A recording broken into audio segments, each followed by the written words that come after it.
یادوم همیشه شهید یارته زه یادوم همیشه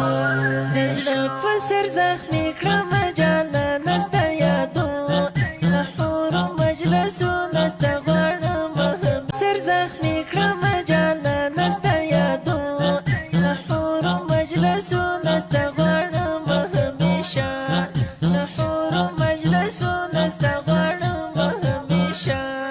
حفیظ عنایتونه د سپح لاړو د جهان خپل خوبون زړګی به شاک شوم همیشه خپلو ګریوان ذکر سوم همیشه شهید یارته زه یادوم همیشه شهید یارته زه یادوم سر زخمي کړم جانانه ستا یادو د حورو مجلسونه ستا غواړم همیشه د حورو مجلسونه